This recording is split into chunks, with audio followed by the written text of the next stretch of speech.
Hello again, my name's John. I'm a retired cook from the northeast of England in the UK, and welcome to another one of my bread videos. In this video I'll demonstrate how I make my delicious no-knead burger buns. The recipe I'm doing will yield 8 large buns, or you could increase that to 10 to 12 smaller ones. If you want to have a go at this easy recipe yourself, here's a list of the ingredients you'll need. And in a follow-up video to this one, I'll show you how I make these delicious mouth-watering burgers for a fraction of the price of store-bought ones. Not only are they cheaper, they're much tastier. Start the recipe by adding the beaten egg, sugar and yeast to the lukewarm milk and give that a good stir. Make sure your egg is at room temperature.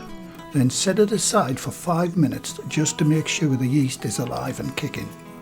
The milk should be around a temperature of between 35 to 40 degrees Celsius, that's 95 to 104 Fahrenheit.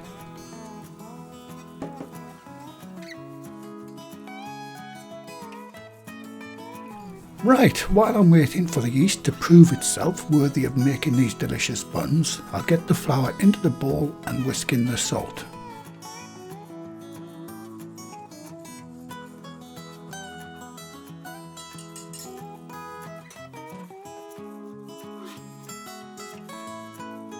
Okay, after 5 minutes you can clearly see the yeast has indeed activated and it's frothing up beautifully.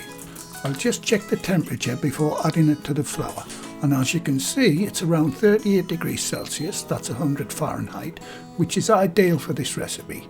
So it's time to start mixing up the dough.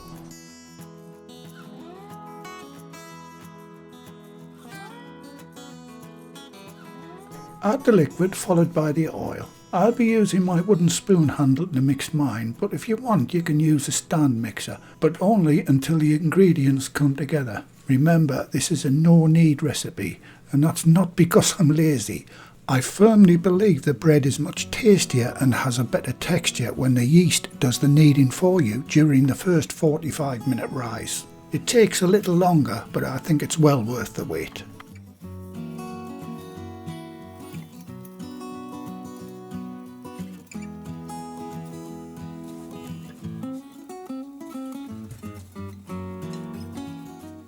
Okay, finish off the mix with your hand as shown, then cover the bowl and set the timer for 45 minutes.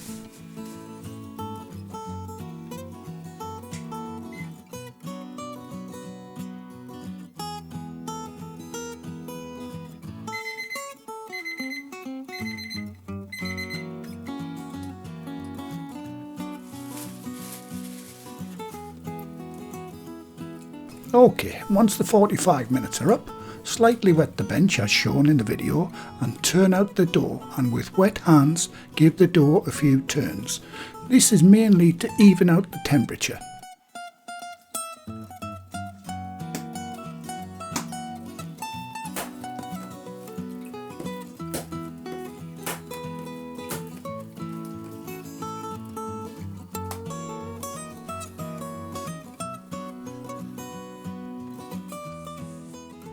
Then get the dough back into the bowl, cover and reset the timer to 30 minutes on this occasion for the final rise in the bowl.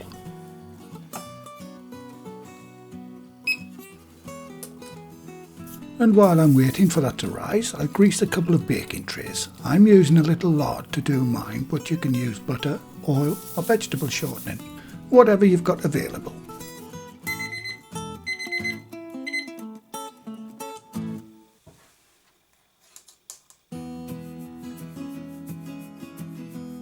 Once the timer is up, flour the workbench as shown and have your scales ready to divide the dough into whatever size buns you want.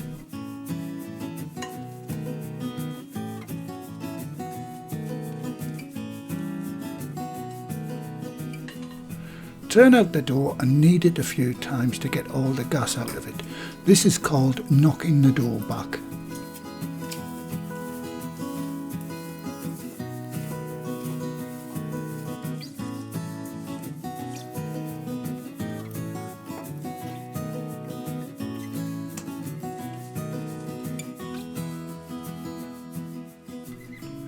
If you followed this recipe, your dough should approximately weigh the same as mine, which is 872 grams, that's 31 ounces.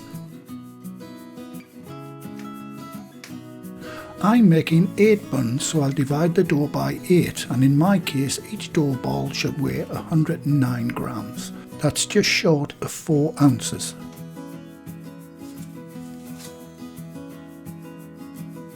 So I'll weigh them all off and then start to form the finished shapes.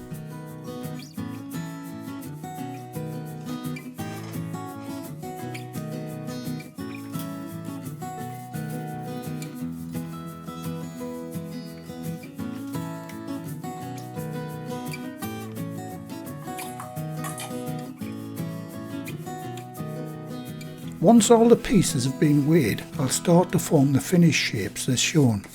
I go into a lot more detail in my dinner roll video how to master this rolling technique. I'll leave a link in the description box below to that video.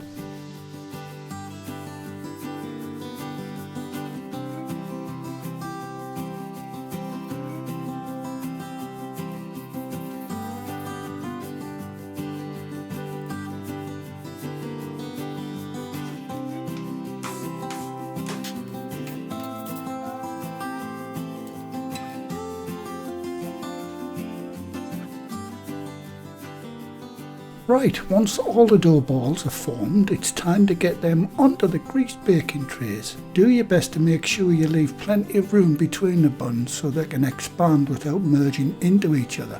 That's why I'm using 2 trays.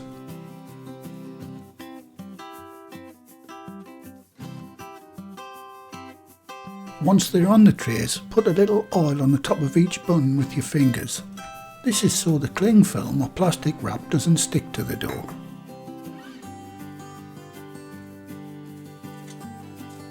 Now drape the cling film over the buns very loosely so it doesn't inhibit them from rising upwards and outwards.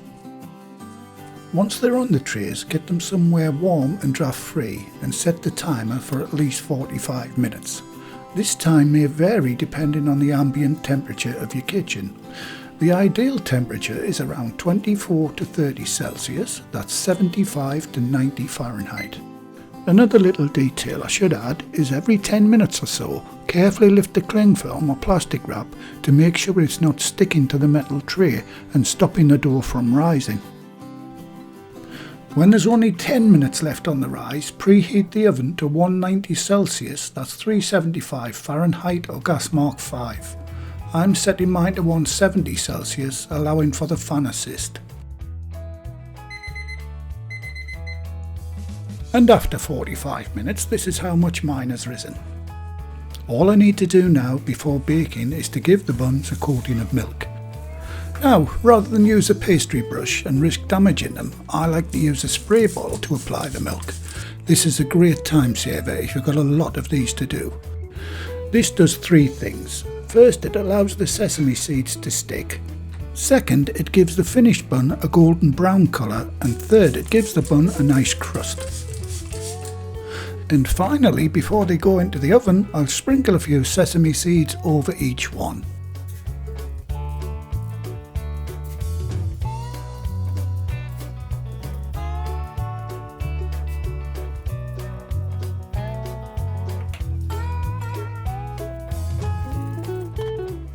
Okay, I'll just finish up the last one and get them into the preheated oven and set the timer for 16 minutes.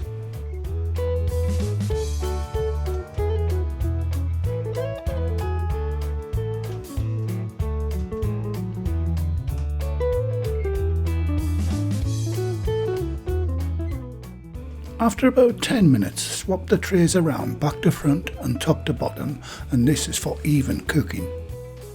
Once you close the oven door, increase the temperature a little to 200 Celsius, that's 390 Fahrenheit, for the last 5 minutes or so.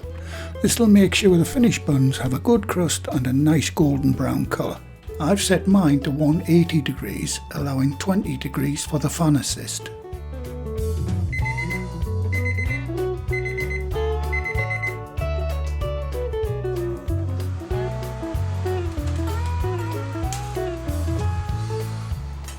And that's just about it for these burger buns. Now get them onto a wire rack to cool, and after about half an hour or so they'll be ready to start making your favourite burgers.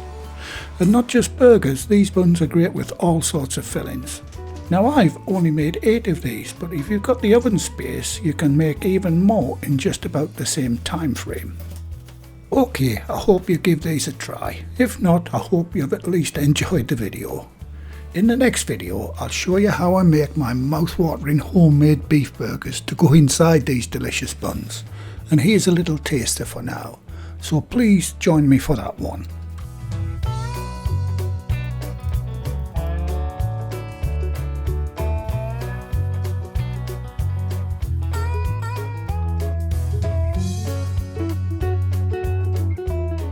Well, thank you again for watching. Please like, share, comment and subscribe by hitting the circle above.